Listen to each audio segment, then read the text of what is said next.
Okay guys, give me just a minute. I gotta get in my mermaid tail blanket because it's freezing. And then we're gonna start this video. All right, here we go, we're cozy. So I'm going to try something new. I haven't done this type of video before and I'm a little nervous because I haven't done this before. And these tend to be really popular and a lot of people like them, so I hope that, you know, I nail it and that you guys will stick around and subscribe and hang out. But we are going to do if you like this book, then you might like this book video. So we have 8 if you like this book, then you'll like this book books. Although it's 16 books total. I don't know how you want to say that, but we're going to get into it and hopefully you guys enjoy and you guys will stick around and let's do it.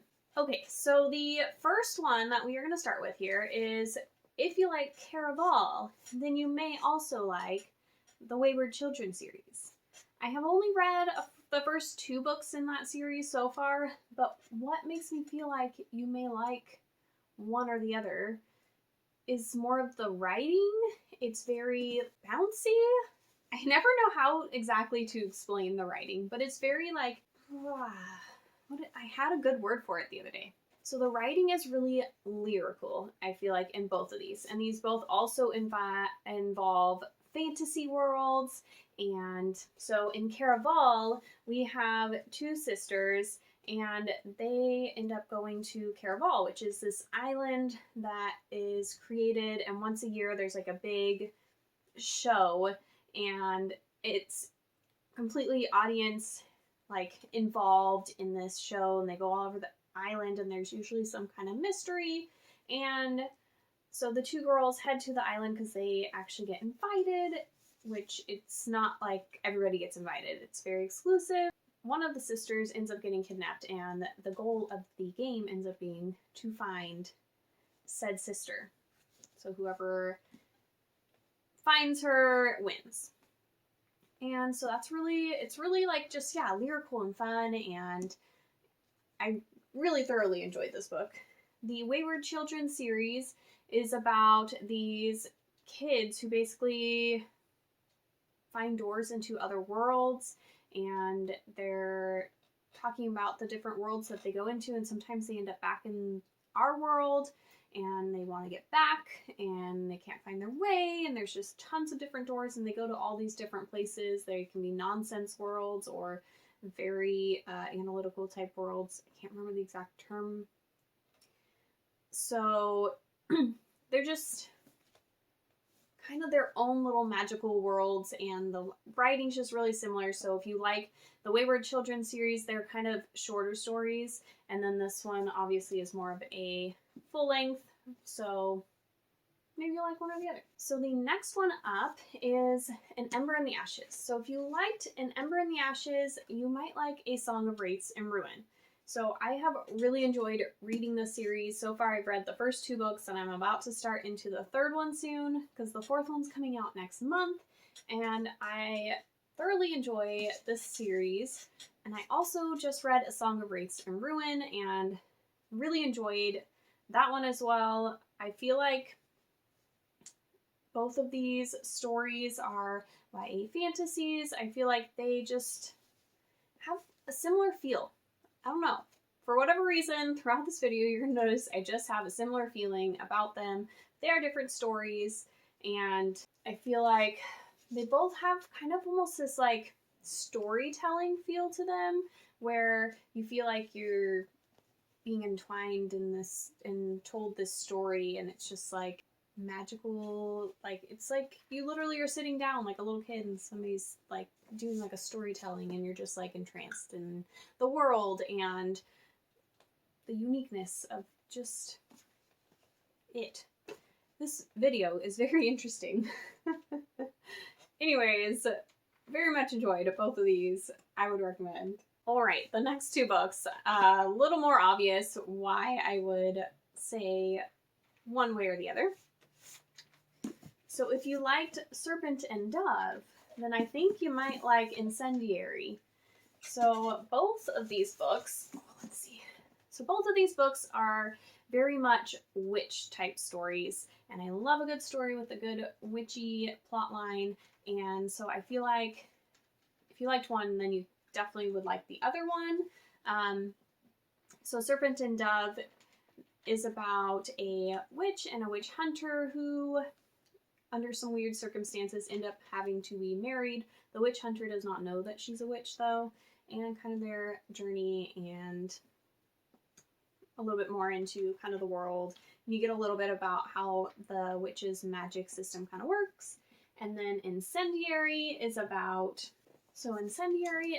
Renata, who, when she was a child, lived at the palace, and she was kind of used for her magical powers, and when she was a kid, so she really didn't realize what was going on fully, and she ends up getting taken away and rescued. That's the word I'm thinking of. And then years and years later, she's working with the rebellion, and she ends up having to go back to the castle. And so she ends up going back to the castle, and she kind of goes undercover as a spy for the resistance to kind of help them, and acts like she's really back, like she wanted to be there, and she was just kidnapped before. And so, yeah, just lots of really fun witchy vibes in here. So next up we have We Are Okay by Nina LaCour. And if you liked this one, I think you might also like In 5 Years by Rebecca Serle. I kind of want to go back and reread In 5 Years because I didn't give this one the greatest rating, and I don't think it's the book's fault. I think it's the marketing's fault. We'll get to that in a second. So We Are Okay, I adored, and I feel like this one's just like a really good character-driven novel, and that's also what I feel like In 5 Years is. They both follow these characters and these friendships that, for whatever reason, maybe have gotten lost along the way, or something's happened to these friendships and they are kind of evolving. There's also moments of grief in different ways in each of these books. They're definitely different books, but they just have that kind of character-driven friendship and grief, and those are like their main plot points, and I just feel like they are just really beautiful, and the message is really sweet, and they just both work very well for if you liked one or the other, you would like the other. The only reason that I feel like I rated In 5 Years lower was because I feel like it was marketed as this romance book, and it just wasn't a romance book at all. And so then I was kind of miffed, and I was irritated when it was something totally different. So if I reread it maybe and went into the mindset of it being a different type of book, I think I would have liked it more. Next we have If You Like A Million Junes, Then I Think You Would Like A Constellation of Roses. And these both have just that little bit of magical realism feel to it. And I think that's why if you liked one, you might like the other. This one is a loose retelling of Romeo and Juliet. We have these two families, and they are enemies, but their kids start falling for each other. But there's some kind of curse that pretty much anytime they spend time with each other, something bad happens to somebody in the family.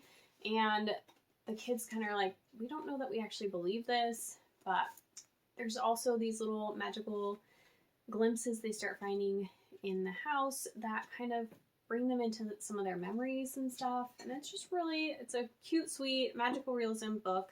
And then we have A Constellation of Roses. This one's more of a coming of age story of this girl who has never known her dad, and her mom disappears a lot. And so she'll like pretend like she can just take care of herself, but then her social worker will find her and be like, no, you can't be doing this. So they end up finding some of the father's family. So she moves in with some of her aunts and finds out a little bit more about that maybe she has like some magical powers on that side of the family. And they're not like, it's not like a super magical thing. It's just like a little something that they have. Like the aunt is really good at baking, and each of her things that she bakes kind of bring out a different emotion in you, or are needed in a different emotional time. And they're just kind of baked in there and baked with the emotion. So they're not like, you know, crazy big powerful, super magical things. They're just that slight little bit of magic in each of these.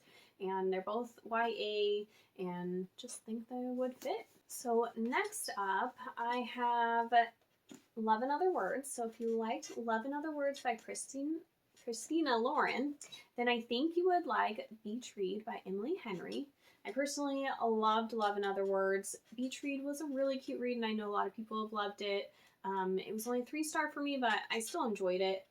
But the reason I feel like these are kind of similar, and you might like one or the other in both, is because they both have a really sweet romance line to them, but they also both are, main characters are dealing with grief and how to get over losing a parent, and there's just kind of some of that in there as well with this really sweet romance. Also, both of them are second chance romances, so if you like a good second chance romance, both of these have that as well.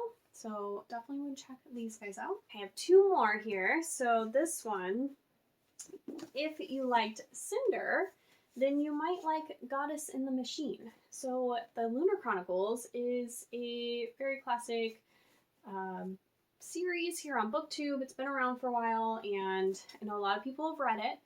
And it's basically, this one is about, it's a very loose retelling of Cinderella, but this one's more sci-fi, and she's like our Cinderella character is a cyborg, and so yeah, it's kind of like a different twist, and they're trying to look for a vaccine because there's like a worldwide pandemic going on, and they're using the cyborgs as like test subjects and stuff.